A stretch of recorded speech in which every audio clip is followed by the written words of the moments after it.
Para sahabat, hari Minggu tanggal 4 April yang lalu saya bersama Profesor Purwo Santoso, lalu ada beberapa teman seperti Fatih Kamabisono Nasution, kemudian juga ada Gregorius Sahdan dan lain-lain. Lalu juga ada Lurah Desa Sriharjo, Titik Wayatun ya, Bu Lurah gitu aja ya, Bu Lurah titik gitu. Nah, kami ngobrol sebenarnya mau mempertemukan antara antara kepentingan desa dengan kepentingan kampus, termasuk sebenarnya kami juga mau melakukan perubahan dengan ya tridharma kami lah. Kalau kami ke desa itu kan lebih banyak merepotkan, bahkan menyedot data dari desa, tetapi desa tidak banyak berubah. Termasuk Profesor Purwo juga menyinggung bahwa Desa Sriharjo itu sudah menghasilkan beberapa doktor dan profesor, tetapi kemajuan Sriharjo itu kalah jauh dibanding dengan kemajuan para doktor, para profesor yang dulu menghisap data dari Sriharjo ya. Tentu para doktor profesor itu di Universitas Gadjah Mada. Dan Profesor Purwo ya mengatakan bahwa UGM memang harus bertobat, harus melakukan reorientasi bagaimana kita melakukan ya cara pandang baru, tindakan baru, yang artinya tridharma itu memang harus bisa memberikan sumbangan yang lebih nyata. Desa bisa berubah dan perguruan tinggi itu mendukung, berada di belakang atau tutwuri handayani. Jadi bukan pembangunan desa dari depan, tapi pembangunan desa dari belakang sebagaimana disarankan oleh Robert Chambers gitu. Kami bertanya kepada Bu Lurah, apa yang sudah dilakukan Bu Lurah ini ya, Sriharjo untuk meningkatkan ya perubahan, termasuk meningkatkan kemakmuran. Bu Lurah lalu cerita sebenarnya sudah banyak, ada platform yang sudah dibangun pada tahun 2019, beberapa agenda seperti wisata desa juga sudah jalan, tapi sebagian besar terutama yang untuk memperkuat petani dan peningkatan produksi pertanian itu terbengkelai gitu. Bukan hanya karena pandemi, tetapi karena kesibukan yang luar biasa. Lalu Profesor Purwo mengatakan sibuk proyek pendataan ya gitu. Lalu kami ketawa ya, ini jadi proyek pendataan ya. Ini selalu begitu, kepala desa selalu mengarungi dua kepentingan besar yang ini dari lokal yang sudah dirajut antara pemerintah desa dengan masyarakat setempat, dan kemudian yang satu ya kepentingan dari atas, perintah dari atas nama pembangunan nasional begitu, atas nama pembangunan nasional. Dan tentu yang dari atas itu juga mengklaim bahwa apa yang dilakukan itu untuk kesejahteraan rakyat. Meskipun dalam praktek antara kehendak lokal dengan kehendak atas ini tidak pernah ketemu. Jadi kepala desa mengalami kesulitan, dilema, dan itu problem sejak dulu. Sejak zaman pra-kolonial juga begitu, zaman kolonial juga begitu. Kepala desa di satu sisi dia memimpin, memerintah ya, terhadap rakyat, terhadap rumah tangganya sendiri, tapi di sisi lain dia dibebani berbagai macam kewajiban dari atas yang kemudian kepala desa itu tidak bertanggung jawab kepada yang dipimpin, tetapi bertanggung jawab kepada pemerintah yang di atas. Sehingga ini banyak literatur yang menunjukkan ini ada krisis kepemimpinan kepala desa dari hari ke hari gitu. Dan karena itu ketika kita berbicara kepala desa ya ada relasi horizontal, relasi internal dalam tubuh desa. Tapi juga yang lebih penting ini kepala desa ini berdiri dalam formasi negara yang lebih besar atau relasi vertikal. Ada yang Dulu banyak berbicara tentang relasi patron klien ya, relasi paternalisme gitu antara kepala desa dengan yang di atas, ada relasi patronase begitu, dan kemudian ini kepala desa itu menjadi semacam penguasa tunggal begitu. Penguasa tunggal di dalam desa. Itu sudah kisah lama, dan tentu di zaman baru ini spirit itu sebenarnya sudah mulai berkurang, dan spirit kerakyatan, spirit demokrasi itu tumbuh. Jadi kalau dulu rakyat itu patuh betul, patuh secara total, kalau sekarang enggak juga. Kepala desa itu ya biasa dipergunjingkan jadi buah bibir, jadi rasanan, jadi pembicaraan, bahkan ditekan secara langsung. Rasan-rasan di belakang pun pasti akan sampai sampai ke telinga kepala desa. Jadi sekarang eranya sudah lebih dinamis ya. Ini tentu sangat dipengaruhi oleh struktur dan kultur baru setelah reformasi ini. Tentu kepala desa itu secara prinsipil paling dasar ya pemimpin. Karena dipercaya, dipilih oleh orang banyak, itu artinya menjadi pemimpin, dan pemimpin ini punya konotasi positif. Orang Jawa bilang ngayomi, ngayemi, gitu. Memberi pandum, pandom. Pandum itu membagi sesuatu, sumber daya misalnya. Kemudian kalau pandom itu ya memberikan arah, memberikan kebijakan. Dan tentu pemimpin dengan pengikut, pemimpin dengan rakyat ini ada proses yang dialektis. Jadi bukan top down begitu ya, bukan titah, bukan perintah begitu ya, yang sangat hierarkis atau dari atas ke bawah. Tetapi tentu dalam literatur, dalam kajian ya pemimpin itu macam-macam tipenya. Dan saya tidak akan berbicara panjang lebar itu, Anda bisa membaca berbagai banyak literatur tentang kepemimpinan. Jadi intinya kepemimpinan itu positif. Positif, tetapi saya juga menyampaikan bahwa kepala desa jangan terjebak hanya menjadi pemimpin. Ya, jadi pemimpin itu nanti lebih banyak sosok pribadinya. Gitu. Yang saya proyeksikan ini kekuatan pemimpin ini harus mengalami transformasi menjadi pemerintah. Ini sebuah idealismenya ke sana ya. Jadi nanti saya akan sampaikan soal transformasi dari pemimpin ke pemerintah ini. Tetapi kepala desa juga ada yang tergelincir menjadi penguasa. Nah, ini negatif ini. Jadi kalau ini titiknya ini kan, titik awalnya kan pemimpin. Tapi dia bisa mengalami kemunduran atau regresi menjadi penguasa. Bisa saja dia maju menjadi pemerintah. Begitu. Ya, penguasa itu ya bisa saja karena moral hasad. Moral hasad itu ya hasratnya pribadi, karena orang yang memegang kekuasaan itu di mana-mana begitu ya. Tetapi juga bisa dipengaruhi karena struktur formasi negara ini. Jadi kalau pengalaman masa lalu yang kemudian masih masih mempengaruhi cara berpikir sekarang, itu model pemerintahan yang yang birokratik begitu, atau yang hierarkis, atau model Binnen Ren Bestur, warisan kolonial, maka kepala desa akan menjadi penguasa yang lebih banyak berorientasi ke atas daripada kepada para pihak atau rakyat yang telah memilihnya. Jadi contoh-contoh mengenai korupsi dan sebagainya itu, ya itu ada rentetan di atas, jadi tidak sendirian gitu. Memang ada kepala desa yang menjadi bandit, tetapi bandit ini juga punya relasi ke atas yang bertingkat begitu. Dan gejala sebagai penguasa, atau kalau dalam sosiologi politik disebut elit begitu ya. Elit itu ya dia segelincir, dan banyak orang mengatakan bahwa ya desa itu tidak akan maju karena dikuasai oleh elit. Elit itu tidak lain ya kepala desa itu.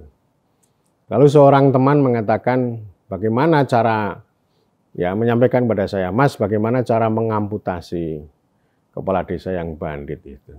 Lalu saya tanya, berapa sih jumlah bandit di tempat sampean gitu. Ya sekitar 7 ya, dari berapa? Dari 200-an. Ya itu fenomena kayak begitu ya. Memang ada sekelompok kecil yang berwatak seperti itu, tetapi secara umum memang ini kebanyakan kepala desa ini konservatif ya. Jadi konservatif itu bukan berarti karena dia nggak ngerti apa-apa gitu, tetapi ini karena tekanan dari atas. Jadi mengalami kebingungan, banyak yang tidak tahu, bahkan dulu saya juga menemukan ada kepala desa itu nggak mau mengambil dana desa tahun 2015-2016 itu. Mengapa nggak mau mengambil? Karena takut, ya. Takut nanti kalau salah masuk penjara dan sebagainya. Ya ada fenomena semacam itu menjadi manusiawi. Tetapi saya ingin mengatakan begini ya, jadi kekuasaan itu ya begitu.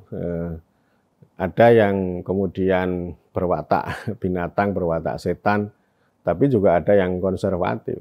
Ya, konservatif atau bahkan saking konservatifnya lalu kena penyakit malaikatisme. Gitu. Jadi bukan sebagai manusia yang duduk sebagai manusia. Begitu. Nah, kekuasaan kepala desa itu memang bukan harus diamputasi. Ya, kalau kita di negara hukum ya siapapun yang melanggar hukum kan dihukum gitu. Dia dilaporkan, diadili dan seterusnya. Tetapi kekuasaan itu jangan diamputasi, tetapi disalurkan ya, dikanalisasi, lalu tapi juga dilimitasi. Kekuasaan itu begitu ya. Jadi kalau kita anti kekuasaan ya akhirnya hanya akan mereproduksi orang-orang yang konservatif. Para pimpinan ya, bukan pemimpin, pimpinan yang konservatif. Jadi cara berpikir yang sangat birokratik itu sangat hukum positif banget, positivisme hukum gitu ya, yang sangat legal formal begitu, maka hanya akan mereproduksi pimpinan konservatif. Yang penting selamat. Ya, 6 tahun selamat tidak masuk dalam penjara gitu. Jadi hanya menjaga order ya, menjaga tatanan yang sudah ada secara rutin, yang penting mengelola uang dengan selamat, bukan uang untuk daulat rakyat. Ya, jadi ini mengalami degradasi ya. Pemimpin bisa mengalami degradasi menjadi penguasa, bisa juga mengalami degradasi menjadi pimpinan konservatif gitu. Nah, harapan saya dan tentu di dalam undang-undang desa juga begitu. Jadi kepala desa itu didorong untuk mengalami transformasi menjadi pemerintah. Pemerintah itu terlembaga. Ya, memang kekuatannya terletak pada aktor ini, tetapi kan ini ada struktur yang memungkinkan satu aktor kepala desa ini berinteraksi dengan aktor-aktor yang lain, lembaga-lembaga yang lain. Pada intinya, pemerintah itu adalah pembebasan. Apa yang dibebaskan? Ya, struktur yang konservatif, tradisi yang konservatif, pimpinan yang konservatif itu ditransformasikan. Atau pemerintah itu sebuah konsep untuk meliberasi atau membebaskan struktur negara yang begitu hierarkis dan statis. Ya. Oleh karena itu, pemerintah ini kan dinamis, kalau negara itu statis. Ya. Nah, bagaimana kita melakukan liberasi dan transformasi itu? Nah, itu pokoknya intinya ada dialektika antar berbagai pihak, ada kepala desa, ada BPD, ada lembaga-lembaga yang ada kelompok-kelompok gitu, dan musyawarah desa itu menjadi tempat untuk melakukan liberasi sekaligus juga menumbuhkan termasuk melembagakan dari kepemimpinan menjadi kepemerintahan. Jadi artinya ini terlembaga, dan saya berharap para kepala desa yang jadi pemimpin itu berjuang menjadi pemerintah. Tidak hanya menjadi dirinya sendiri, gitu ya, dirinya sendiri menjadi pemimpin, gitu, tetapi mengalami transformasi menjadi pemerintah, dan kata kuncinya ada dialektika dan pembebasan di sana. Jadi gagasan-gagasan yang dia punya, interest yang dia punya, lalu ada masyarakat, ada rakyat yang beraneka ragam kepentingannya, ini kan ditemukan, dialektikakan, lalu akan menghasilkan kebijakan, akan menghasilkan hukum gitu ya, peraturan desa, termasuk nanti agenda-agenda yang lebih konkret, baik itu dalam pemerintahan, pembangunan, pemberdayaan kemasyarakatan. Jadi ini terlembaganya di sana, dan selalu saya katakan bahwa secara ideal kata kunci fungsi pemerintah itu adalah distribusi dan proteksi. Ya, baik itu distribusi membagi uang kepada RT, kepada kelompok tani, kepada kaum perempuan dan sebagainya, tetapi proteksi juga penting ya. Proteksi itu terutama adalah meningkatkan akses, membuka akses bagi para banyak pelaku ya. Entah itu ya terutama rakyat ya. Ini ada petani, ada nelayan, ada peternak gitu. Karena mereka menghadapi hambatan yang luar biasa. Kita tahu betul itu di mana-mana itu akses itu selalu ada hambatan ya. Dan proteksi itu melindungi itu membuka itu. Dan pengalaman Badan Usaha Milik Desa itu juga punya makna melakukan proteksi itu ya. BUMDesa yang dinamis, yang duduk begitu, misalnya memberikan proteksi kepada petani dari jeratan rentenir, dari jeratan tengkulak dan sebagainya.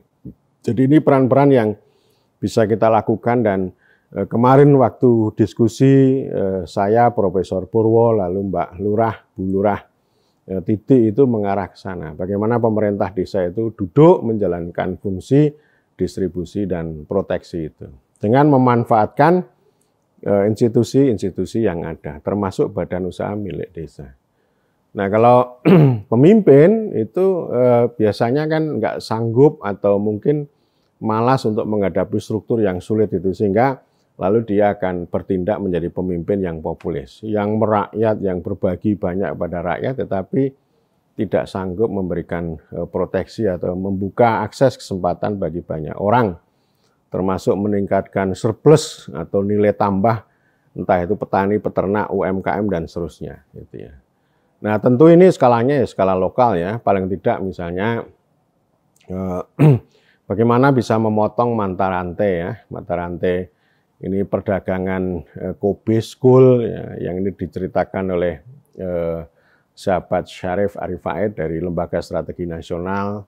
Melalui proses politik, proses berjaringan ini bisa memotong tengkulak kubis, kemudian bisa memberikan nilai tambah dari harga kubis Rp400 menjadi Rp800 karena peran yang dimainkan oleh pemerintah desa bersama BUMDesa. Jadi ini pendekatan yang terlembaga begitu harus ditumbuhkan. Artinya jangan one man show, jangan one woman show gitu ya. Jangan hadir sendirian, nanti kalau hadir sendirian dia menjadi populer, dia menjadi populis, tapi sebenarnya pemerintahan desanya rapuh ya. Jadi hanya terpusat pada pemimpin itu, pada satu orang. Ya, dan saya sudah banyak berbicara di video-video saya bagaimana pemerintah gitu. Jadi maknanya luar biasa. Soal konsep pemerintah itu, karena selama ini ya orang itu sesat dalam pemerintah, tapi saya ingin selalu mengingatkan bahwa pemerintah itu adalah liberasi, pembebasan ya terhadap struktur yang timpang, struktur yang menindas, dan siapapun yang menjabat sebagai kepala pemerintahan memang harus bisa menembus dilema-dilema ya, termasuk dilema antara perintah dari atas dan kehendak dari bawah itu kan dilema. Dan inilah seni pemerintahan dibutuhkan. Ya, jadi ini liberasi, kemudian yang kedua ya institusionalisasi, dilembagakan ya, tidak sendiri gitu, tapi dilembagakan pada struktur yang ada, pada kerangka kelembagaan yang ada dalam desa sehingga semuanya hidup, entah itu perangkat desa, badan permusyawaratan desa, musyawarah desanya juga hidup gitu ya. Dan kemudian yang ketiga dari institusi, dari tadi dua tadi, lalu yang ketiga itu bisa menghasilkan fungsi-fungsi yang ini akan memberikan sumbangan baik itu penguatan kepentingan masyarakat setempat maupun ini ya transformasi kewargaan. Ya. Kalau fungsi proteksi distribusi yang dijalankan oleh desa itu, maka dia akan memberikan sumbangan untuk pembentukan kewargaan bagi orang desa, karena warga negara bagi orang desa itu terlalu mewah. Ya, dan nanti akan saya bahas di lain kesempatan soal dimensi kewargaan ini. Jadi itu 3 poin ini yang idealisme yang saya bayangkan bagaimana sosok pemimpin itu diharapkan menjadi lebih dinamis, tapi tidak berpusat pada dirinya sendiri, melainkan bergerak ke ranah institusi yang terlembaga dan itu dialektis begitu. Tetapi saya ingin mengatakan juga bahwa proses untuk menuju ke sana, ya, entah itu menjadi pemimpin tadi, apalagi menjadi pemerintah itu ada hambatan. Hambatannya apa? Lagi-lagi dari atas. Ya. Saya tidak terlalu peduli dengan konsep SDM. Ya. Ini ada seorang kepala desa yang dulunya nggak ngerti apa-apa, yang dulunya buruh begitu ya. Merantau ke Malaysia, ada yang semula jadi sopir truk gitu. Tapi setelah dia dipercaya menjadi kepala desa, dalam waktu yang sangat singkat dia bisa belajar, berinteraksi dengan banyak pihak, lalu punya strategi cara bagaimana mengangkat petani dan sebagainya. Jadi maksud saya yang namanya kapasitas itu bisa bisa ditempuh melalui bekerja, belajar sambil bekerja. Jadi kalau dialektika atau interaksi itu menjadi dinamis, maka ini kepala desa yang dulunya SMP tidak ngerti apa-apa, dia akan tumbuh. Ya. Dan saya punya keyakinan bahwa ini secara spiritual ya, jadi orang yang dipercaya oleh rakyat menjadi pemimpin itu akan memperoleh anugerah dari Tuhan, punya naluri yang lebih tajam. Bahkan saya sering mengatakan bahwa pemimpin yang dipercaya oleh orang banyak itu akan punya ketajaman yang jauh lebih hebat daripada ratusan ahli yang punya gelar tinggi dan banyak. Ya. Dan saya juga sering menemukan, ada kejutan-kejutan yang itu tidak saya duga gitu, karena itu kan naluri gitu. Kalau zaman dulu kan sudah begitu, yang namanya pemerintahan desa itu kan sudah ada sebelum ada kerajaan, sebelum ada kolonial, sebelum ada kata pemerintahan itu, ya sebenarnya pemerintahan self-governing community juga sudah jalan, dan itu karena naluri, dan kemudian kedua karena dialektika, karena interaksi gitu. Karena manusia itu kan dibekali itu, yaitu homo sapiens ya, dibekali nalar, dibekali akal sehat, dan di sana pasti di dalam masyarakat itu ada kepentingan yang saling bertentangan, dan pasti kepala desa itu akan ditumbuhkan melalui proses-proses itu gitu. Jadi saya tidak risau dengan kapasitas SDM itu ya. Dan justru yang menjadi hambatan itu karena ini ya, tekanan dari atas itu berupa manajerialisme. Itu diturunkan dari pembangunan. Jadi pembangunan ini memang gila gitu ya. Pembangunan ini bukan pemerintahan ya, tapi dia menggantikan pemerintahan, jadi dia lebih utama. Pembangunan ini nanti turunannya ya proyek dana desa, SDGs, indeks dan macam-macam yang tujuannya untuk kepentingan pembangunan gitu. Jadi mereka juga punya maksud, punya tujuan untuk memperbaiki kehidupan orang banyak, tetapi nalar-nalarnya itu tidak sesuai dengan naluri, tidak sesuai dengan aspirasi orang banyak. Sehingga ini ya pembangunan itu dikemas menjadi sebuah kerangka kinerja yang memerintah di atas sana. Jadi tidak sesuai dengan kehendak orang lokal, dan itu dibikin rumit ya. Rumit banget, sehingga kemarin waktu saya ke Tanah Tidung itu yang membangun desa itu yang simpel saja gitu, nggak usah rumit, nggak usah ruwet, nggak usah ribet, ya kita sesuaikan dengan kondisi lokal. Jadi nggak usah, kalau memang nggak bisa melakukan pendataan ya nggak usah ya. Jadi ini manajerialisme, pembangunanisme gitu ya, proyekisme ini menempatkan, membuat kepala desa itu menjadi mandor ya.